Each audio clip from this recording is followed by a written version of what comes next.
A nossa reflexão bíblica de hoje, ela tem como tema como será na ressurreição dos justos. Muitas pessoas acreditam que quando os justos ressuscitarem, aqueles que morreram em Cristo, que tinham seu nome escrito no livro da vida, eles irão para o céu e lá irão viver pela eternidade, nas nuvens, junto com os anjos, vivendo uma vida de paz e harmonia. Mas eu pergunto para você, será que é isto que a palavra de Deus nos ensina? E quando ocorrerá então a ressurreição do justo? No livro de 1 Tessalonicenses, capítulo 4, versículo 16, nos diz assim: porque o mesmo Senhor descerá do céu com alarido e com voz de arcanjo e com a trombeta de Deus. E os que morreram em Cristo ressuscitarão primeiro. Então nós podemos vermos aqui claramente, mediante a palavra de Deus, que a ressurreição dos justos, ela ocorrerá na volta do Senhor Jesus. A palavra de Deus está nos mostrando aqui muito claramente que aqueles que morreram em Cristo, aqueles que foram salvos, que tiveram seu nome escrito no livro da vida, eles terão a prioridade, eles irão ressuscitar primeiro e depois nós, os que estivermos vivos, só você lê aí na sequência, seremos transformados para o encontro do Senhor nos ares. Então, a ressurreição dos justos ocorrerá na volta do Senhor Jesus, uma volta visível em que todo olho verá. Não haverá nenhum rapto secreto, ninguém será levado para o céu para ficar lá durante 7 anos, coisa nenhuma nesse sentido, mas todos serão vistos pela terra inteira, sendo ressuscitados, subindo as nuvens para encontrar com o Senhor Jesus, e os salvos também, que forem salvos, serem transformados, encontrando com o Senhor nos ares. Este é o verdadeiro arrebatamento. Agora, na antiga aliança, será que havia alguma esperança de ressurreição? Já no livro de Jó, capítulo 19, versículo 25 e 26, nos diz assim: porque eu sei que o meu Redentor vive e que, por fim, se levantará sobre a terra. Depois de consumida a minha pele, ainda em minha carne verei a Deus. Jó, aqui revelado pelo Espírito Santo de Deus, ele fez uma afirmação muito importante. Porque eu sei que o meu Redentor vive. Quem é o seu Redentor? O Senhor Jesus. Ele não está dizendo aqui que ele viverá. Ele está dizendo que ele vive. Naquele tempo em que Jó estava passando por aquela luta, por aquele sofrimento, por aquela aflição, ele estava afirmando, revelado pelo Espírito Santo de Deus, que o seu Redentor, ele vive. E dizendo mais, que por fim se levantará sobre a terra, referindo-se quando Jesus viesse nascer de Maria. E depois de consumida a minha pele, ainda em minha carne verei a Deus. Jó está aqui referindo-se então à ressurreição dos justos, a qual ele tinha certeza que fará parte dela. Então nós vemos aqui que Jó estava demonstrando aqui com muita clareza a esperança da ressurreição. Mas eu gostaria de citar para você também que o livro de Daniel, capítulo 12, versículo 2, que nos diz assim: e muitos dos que dormem no pó da terra ressuscitarão, uns para a vida eterna e outros para vergonha e desprezo eterno. Então havia sim na antiga aliança a esperança da ressurreição. Isso foi revelado pelo Espírito Santo de Deus, o anjo falou a Daniel, Jó foi revelado por Deus. Então a Bíblia prova que na antiga aliança haveria então a esperança da ressurreição. Agora, como será a primeira ressurreição? Apocalipse, capítulo 20, o versículo 6, nos diz assim: bem-aventurado e santo aquele que tem parte na primeira ressurreição. Sobre estes não tem poder a segunda morte, mas serão sacerdotes de Deus e de Cristo e reinarão com ele 1000 anos.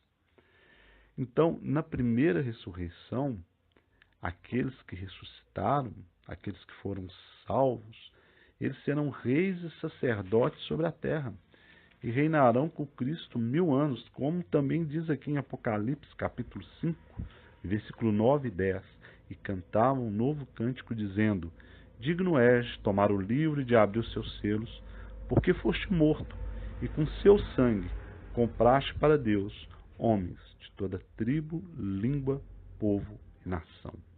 para o nosso Deus, os fizestes reis e sacerdotes, e eles reinarão sobre a terra.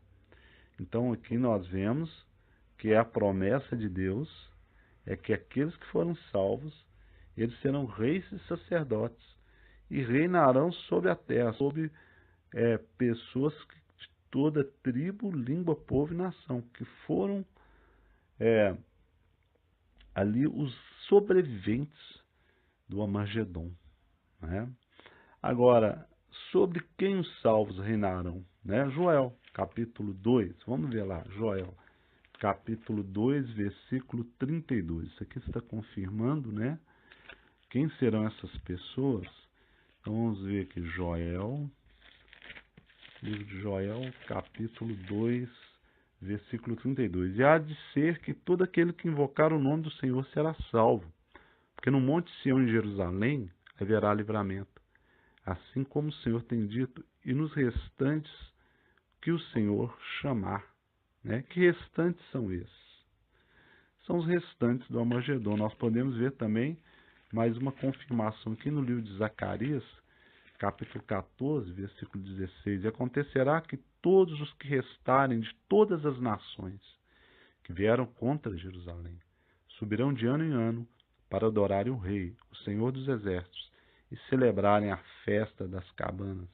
Então nós podemos ver que os salvos, eles reinarão sobre os restantes que restarem da guerra do Armagedon.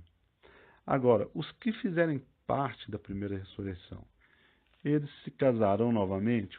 Mateus, capítulo 22, versículo 30. Vamos ver o que a palavra de Deus nos diz? Mateus 22, 30. Porque na ressurreição nem casam, nem são dados em casamento, mas serão como os anjos de Deus no céu. Então não, aqueles que forem salvos, eles não se casarão novamente e não se darão em casamento. Por quê? Porque eles não terão mais essa missão de povoar a terra, né?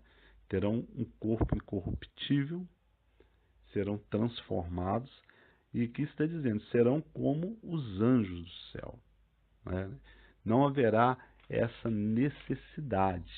Agora, na volta do Senhor Jesus, quantos homens restarão sobre a terra? Será que haverá muitas pessoas sobre a terra quando o Senhor Jesus voltar? Então, a Bíblia, ela nos traz essa resposta aqui no livro de Isaías, capítulo 24, versículo 6. Por isso a maldição consome a terra, e os que habitam nela serão desolados. Por isso serão queimados os moradores da terra, e poucos homens restarão.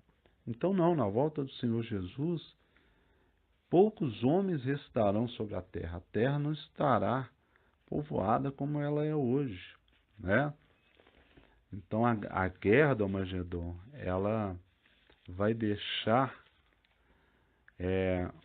uma grande catástrofe sobre a terra, né?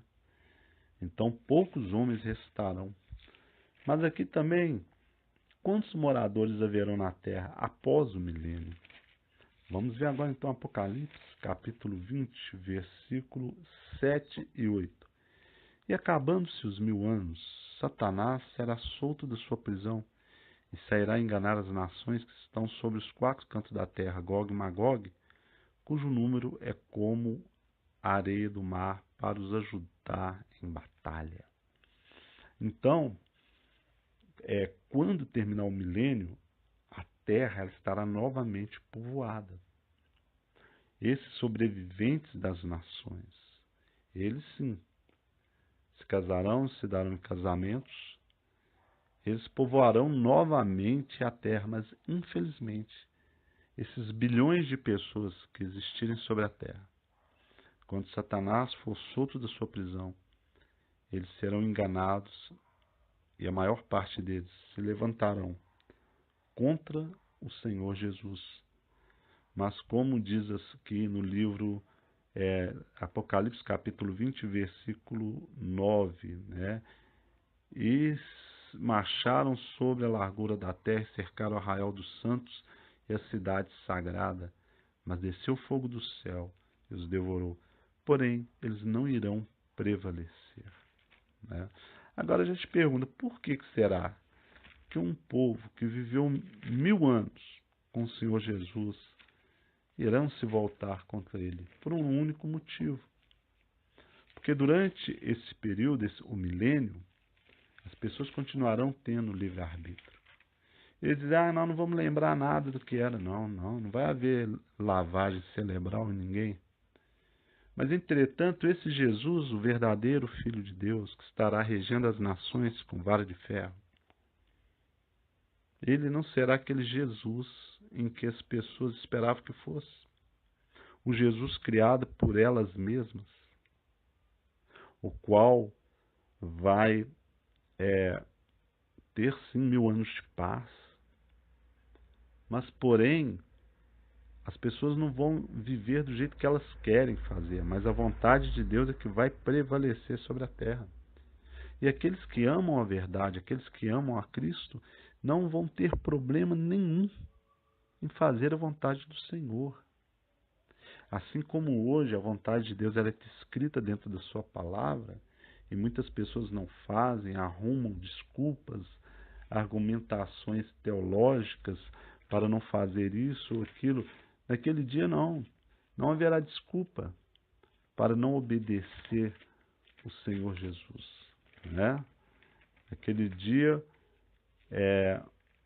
de uma tarde a outra, de um sábado a outro, todos irão adorar o Senhor dos Exércitos. Muitas coisas hoje que os religiosos não aceitam, será exigido das nações que se façam, né? Porque o Senhor Jesus, ele é o mesmo ontem, hoje e sempre. Então, ele deixa bem claro que ele irá reinar sobre a terra para fazer prevalecer a vontade de Deus e não a vontade do homem, porque até aqui prevaleceu a vontade do homem. O homem sempre procurou fazer aquilo que ele quis e não que Deus quis que ele fizesse, né? Então é importante nós estarmos bem atentos em relação ao que a palavra de Deus nos diz. Mas eu pergunto a você, que trabalho os justos realizarão? 1 Coríntios capítulo 6, versículo 2 e 3. Não sabeis vós que os santos hão de julgar o mundo? Ora, se o mundo deve ser julgado por vós, sois porventura indignos de julgar as coisas mínimas? Não sabeis vós que havemos de julgar os anjos, quanto mais as coisas pertencentes a esta vida? Então, os justos, os que fizerem parte da primeira ressurreição, eles irão julgar o mundo e os anjos. É claro que não são os anjos de Deus, são os anjos caídos. Porque os anjos de Deus, eles não entram em julgamento. Agora, e os 12 discípulos?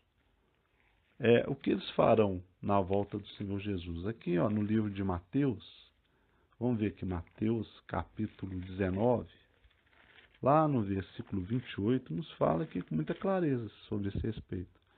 E Jesus disse, em verdade vos digo que vós, que me seguistes, quando na regeneração o Filho do Homem se sentar no trono da sua glória, também vós assentareis sobre os 12 tronos para julgar as 12 tribos de Israel.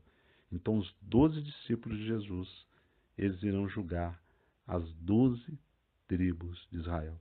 Então nós podemos ver que a Bíblia nos mostra com muita clareza que na ressurreição dos justos não vai haver moleza, né? Os justos que forem salvos, eles vão ter uma missão dada pelo Senhor Jesus de serem reis e sacerdotes sobre a terra, de fazer parte do seu governo. Agora, qual a mensagem de salvação Paulo revelou a Timóteo? 1 Timóteo, capítulo 1, versículo 15. Esta é uma palavra fiel e digna de toda aceitação, que Cristo Jesus veio ao mundo para salvar os pecadores, do quais eu sou o principal. O que Paulo estava querendo dizer com isso? que ele estava vivendo em pecado, dos quais eu sou o principal. Não. Na verdade, que o Paulo estava se referindo, ele se considerava o principal dos pecadores, porque ele mesmo diz: eu não sou digno de ser chamado de apóstolo, porque persegui a igreja de Deus. Né? Ele sabia que no passado, quando ele era um fariseu, ele havia perseguido a igreja, havia matado muitos irmãos, muitos santos, e por isso ele diz que ele era o principal dos pecadores, mas que o Senhor Jesus, ele veio para salvar os pecadores, que assim como ele, erraram, mas porém se arrependeram sinceramente e obteram a graça, o perdão de Deus. Então a mensagem que Paulo nos diz aqui é que por mais pecador que uma pessoa seja, se ela se arrepender verdadeiramente dos seus pecados, a graça do Senhor Jesus irá alcançá-la. E esta pessoa terá o perdão dos seus pecados e alcançará a salvação por meio do Senhor Jesus. Então, eu gostaria de deixar para vocês essa reflexão, lembrando que vivemos em tempos difíceis. A cada dia que passa, as profecias estão se cumprindo. É um passo a menos para a volta do Senhor Jesus. E quando ele se manifestar nas nuvens do céu, é extremamente que nós estejamos preparados. Que ele nos encontre nos esforçando em fazer a sua vontade. E eu volto a repetir. Se nessa trajetória você tiver caído 1, 2, 10, 100 vezes, não desista, nunca desista. Porque o Senhor Jesus honra aqueles que são sinceros e verdadeiros e que lutam para alcançar o seu reino.